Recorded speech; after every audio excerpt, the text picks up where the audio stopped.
요즘 뉴스를 보면 이상한 현상이 하나 있습니다. 전 세계 중앙은행들이 마치 약속이라도 한 듯 금을 사들이고 있습니다. 그것도 조용히, 그러나 꾸준히. 겉으로는 인플레이션 해지나 안전자산 확보라고 설명하지만 그 이면에는 훨씬 더 근본적인 이유가 숨어 있습니다. 바로 돈의 정의가 바뀌고 있다는 사실입니다. 우리가 당연하게 여겨온 돈, 즉 종이로 인쇄된 화폐나 은행 계좌 속 숫자는 사실 실질적인 가치를 담보하지 않습니다. 그것은 신뢰 위에 세워진 약속이자 부채를 기반으로 한 시스템일 뿐입니다. 정부가 국채를 발행하고 중앙은행이 그 채권을 매입하면서 돈이 만들어집니다. 이 구조는 경제를 움직이는 엔진이었지만 동시에 부채라는 거대한 그림자를 낳았습니다. 지금 미국의 부채는 38조 달러를 넘었고 다른 주요 국가들도 상황은 다르지 않습니다. 그들은 빚을 갚기 위해 더 많은 빚을 내고 다시 돈을 찍어냅니다. 그렇게 세계는 점점 더 많은 통화를 공급하며 스스로의 신뢰를 갉아먹고 있습니다. 인플레이션이란 단어는 이제 더 이상 뉴스 속 경제 용어가 아니라 일상의 체감으로 다가옵니다. 이제 각국은 깨닫기 시작했습니다. 이 시스템을 더 이상 유지할 수 없다는 것을. 신용이 흔들리고 화폐 가치가 무너질 때 사람들은 본능적으로 실물로 눈을 돌립니다. 금, 은, 원유, 농산물처럼 눈에 보이고 만질 수 있는 자산들. 그 중에서도 금은 단 한 번도 인간의 신뢰를 배신하지 않았습니다. 그래서 지금 세계의 흐름은 단순한 금값 상승이 아닙니다. 통화체제 자체의 전환, 즉 빚으로 만든 돈에서 가치로 뒷받침된 돈으로의 회귀입니다. 중앙은행의 금 매입은 새로운 시대의 설계도에 서명하는 행위이자 다음 통화 질서의 핵심 포석입니다. 지금 조용히 일어나고 있는 변화는 단순한 투자 이슈가 아닙니다. 그것은 우리가 믿어온 돈의 정의, 그리고 그 돈이 지탱해온 세계의 질서가 서서히 바뀌고 있다는 신호입니다. 아직은 아무 일도 일어나지 않은 것처럼 보이지만 이미 물밑에서는 새로운 시스템의 톱니가 맞물리기 시작했습니다. 이제 질문은 단 하나입니다. 그들이 금을 사들이는 동안 우리는 무엇을 준비하고 있는가? 지금 우리가 쓰는 돈, 달러든 원화든 그 기원을 따라가 보면 결국 빚에서 출발합니다. 정부가 국채를 발행하고 중앙은행이 그것을 매입하면 새로운 돈이 생깁니다. 이 돈은 시중에 풀려 사람들의 손을 거쳐 소비와 투자를 일으키죠. 문제는 이 과정이 수십 년 동안 반복되면서 세계 경제 전체가 부채라는 늪에 빠져들었다는 사실입니다.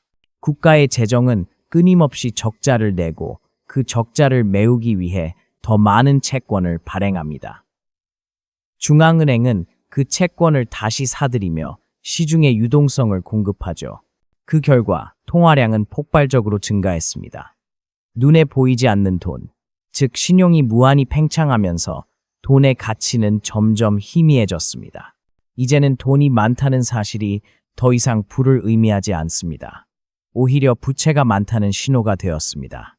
미국의 국가 부채는 38조 달러를 넘어섰고 이는 갚을 수 있는 수준을 이미 한참 초과했습니다.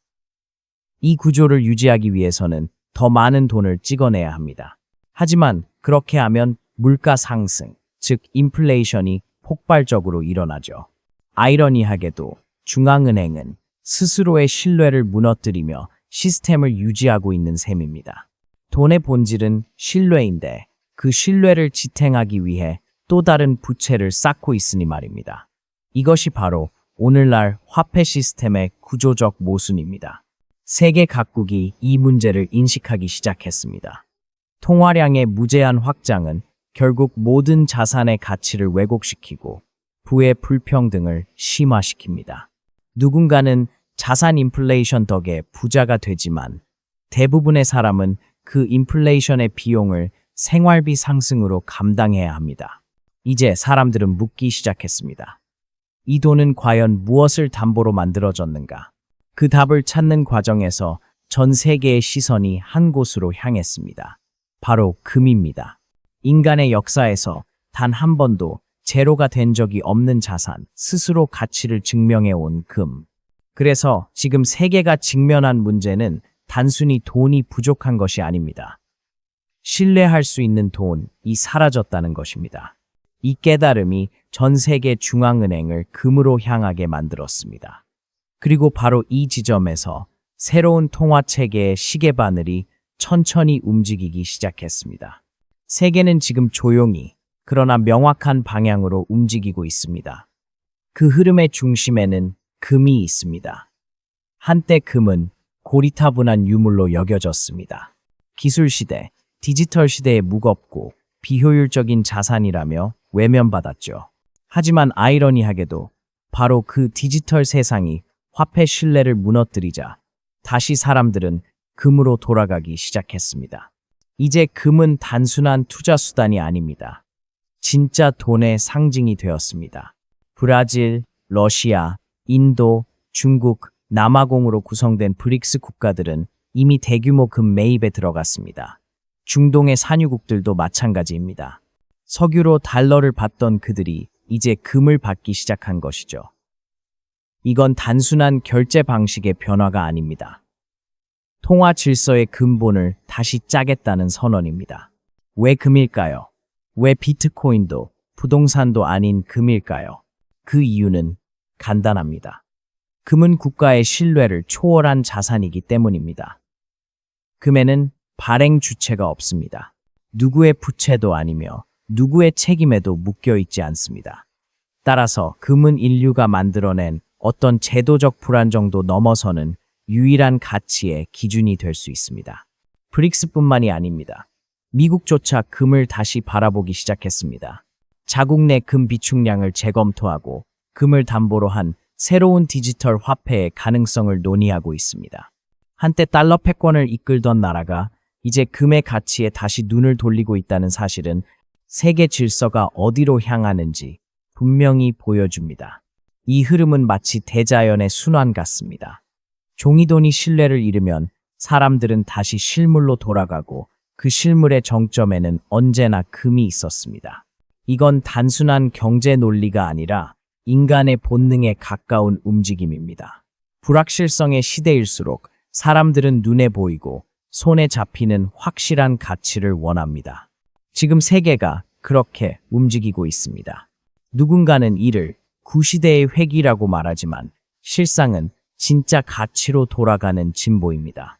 디지털 시대에 오히려 금이 중심이 되는 아이러니, 그것이 바로 우리가 맞이하고 있는 새로운 경제 질서의 시작입니다.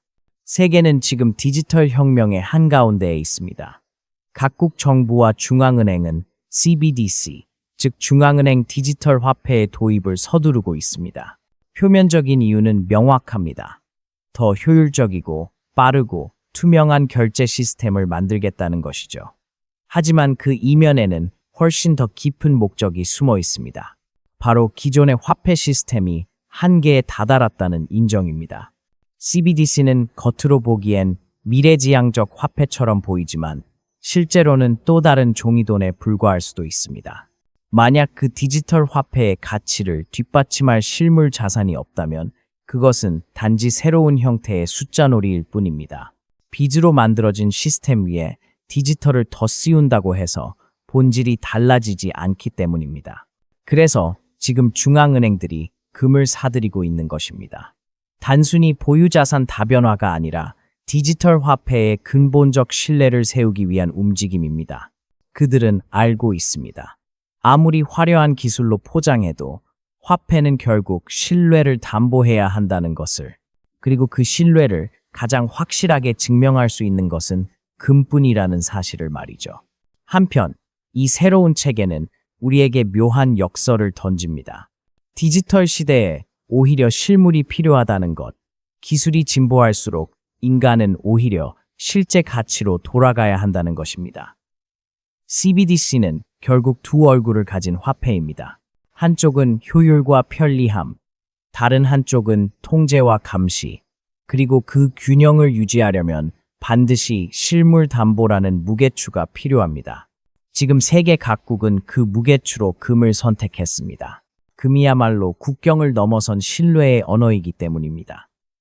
전자신호로 만들어진 화폐에 금의 무게를 더하는 것. 그것이 바로 새로운 통화 시스템의 핵심 구상입니다. 결국 디지털 화폐는 금이라는 전통적 자산 위에서만 제대로 설 수 있습니다. 아무리 시대가 바뀌어도 화폐의 본질은 변하지 않습니다. 그것은 가치의 저장이자 신뢰의 증거입니다. 그리고 인류는 그 신뢰를 다시 금으로부터 찾고 있습니다. 지금 세계의 화폐 구조는 단순히 돈이 부족한 문제가 아닙니다. 문제는 빚입니다. 이미 세상의 모든 돈은 빚 위에서 만들어졌고 그 빚이 다시 새로운 돈을 낳는 순환 속에 있습니다. 그런데 이제는 그 빚이 너무 커져서 아무리 많은 돈을 찍어도 메울 수 없는 지경에 이르렀습니다. 그렇다면 해답은 무엇일까요? 바로 금 재평가 (revaluation) 전략입니다. 이 전략의 핵심은 단순합니다. 금의 가치를 높여서 자산을 불리고 그 자산으로 부채를 상쇄하는 것입니다. 예를 들어 미국이 보유한 금은 약 133톤입니다. 현재 시세로 약 1조 달러 수준이지만 만약 정부가 금 1온스의 공시가를 3배로 올린다면 어떻게 될까요? 그 순간 금의 총가치는 3조 달러로 불어납니다. 이로써 미국은 부채의 일부를 단숨에 상쇄할 수 있습니다. 이건 단순한 이론이 아닙니다.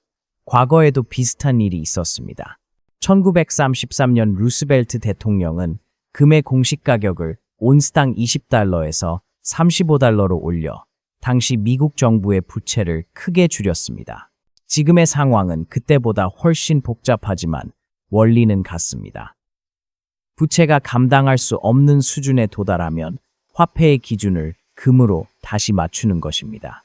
이 전략이 의미하는 바는 매우 큽니다. 첫째, 금의 재평가는 단순히 금값 상승이 아니라 돈의 단위 자체를 바꾸는 행위입니다. 즉, 새로운 화폐 시스템으로의 전환 선언이 됩니다. 둘째, 부채를 정리하고 자산을 재구성하는 과정에서 금은 핵심 역할을 맡게 됩니다. 각국이 지금 금을 사들이는 이유는 바로 그 순간을 대비하기 위해서입니다. 이제 금은 투자 수단이 아니라 리셋의 도구로 인식되고 있습니다. 부채의 시대를 끝내고 새로운 통화 체제를 여는 열쇠. 그 열쇠를 쥔 자가 다음 경제 질서의 중심에 서게 될 것입니다. 중앙은행들이 금을 미친 듯이 사들이는 이유는 여기에 있습니다. 그들은 미래의 게임보드를 이미 보고 있습니다. 그리고 그 게임의 규칙은 바뀌었습니다. 이제 누가 더 많은 빚을 빌렸는가가 아니라 누가 더 많은 진짜 가치를 손에 쥐고 있는가가 승부를 가를 것입니다. 지금 세계의 금 시장에서는 아주 이상한 움직임이 포착되고 있습니다. 런던 금고에서 수십 대의 트럭이 금을 실어 나르는 장면이 목격되고 전 세계 중앙은행들이 과거에 빌려주었던 금을 하나둘 회수하기 시작했습니다. 그동안 장부 속 숫자로만 존재하던 종이금 paper gold, 이 이제 실제 금고 밖으로 이동하고 있는 것입니다. 이건 단순한 물류 변화가 아닙니다. 세계 통화 질서가 조용히 균열을 일으키고 있다는 신호입니다. 그동안 서방은 리스리스라는 이름으로 중앙은행의 금을 금융시장에 빌려주며 거래해왔습니다. 하지만 지금 각국이 그 금을 되찾고 있습니다. 이유는 명확합니다. 이제는 장부상의 금이 아니라 눈으로 확인할 수 있는 실물금 physical gold이 필요하기 때문입니다. 특히 신흥국들은 자국 생산량을 넘어 해외 광산에서 금을 사들이고 있으며 때로는 시장가보다 2배 가까운 가격을 지불하고 있습니다. 이건 단순한 투자 행위가 아닙니다. 달러 중심의 체제에서 벗어나려는 명백한 행동입니다. 달러는 지난 수십 년 동안 세계의 중심 통화로 군림해왔지만 그 신뢰는 점점 흔들리고 있습니다. 미국이 막대한 부채를 안고도 여전히 달러를 찍어낼 수 있었던 이유는 달러 신뢰라는 전제가 있었기 때문이죠. 하지만 지금 그 신뢰의 기반이 약해지고 있습니다. 왜냐하면 세계가 더 이상 종이 약속만으로는 안심하지 않기 때문입니다. 런던 금고의 금이 빠져나가고 중동과 아시아에 새로운 금 보관소가 생겨나는 이유도 여기에 있습니다. 브릭스 국가들은 상하이에 이어 사우디아라비아의 새로운 금 거래소와 보관소를 세우고 있습니다. 이제 달러로 결제하지 않고 금으로 결제하는 인프라를 구축하는 것이죠. 이 변화는 조용하지만 매우 근본적입니다. 달러가 흔들린다는 건 단순히 미국의 문제가 아닙니다. 전 세계 금융 시스템의 축이 이동하고 있다는 뜻입니다. 종이자산에서 실물자산으로, 서방에서 신흥국으로, 금융권에서 실물경제로 중심이 바뀌는 대전환이 진행 중입니다. 미국도 이 흐름을 모르는 게 아닙니다. 최근 미국 내로 금이 다시 반입되고 있으며 일부 전문가들은 미국 역시 자국의 CBDC를 금으로 담보할 가능성을 진지하게 논의하고 있습니다. 이건 음모론이 아니라 현실적인 시나리오입니다. 달러 체제가 무너질 경우를 대비해 새로운 시스템을 준비하고 있는 것이죠. 이제 세계는 종이의 시대에서 실물의 시대로 이동하고 있습니다. 금은 다시 통화의 언어가 되었고 각국은 조용히 자신의 몫을 되찾고 있습니다. 그 물결이 완전히 드러나는 순간 우리는 이미 새로운 세계에 들어서 있을 것입니다. 세계의 중앙은행들이 동시에 금을 사들이는 지금 우리는 그들의 움직임에서 무엇을 읽어야 할까요? 그 답은 단순합니다. 그들이 하는 것을 거울 삼아라. 중앙은행은 개인보다 훨씬 앞서 움직입니다. 그들이 빚을 상쇄하려고 금을 쌓고 있다면 그것은 단순한 포트폴리오 조정이 아닙니다. 그건 곧 부채 리셋을 준비하고 있다는 뜻입니다. 그리고 그 흐름은 머지않아 개인의 경제에도 동일하게 닥칠 것입니다.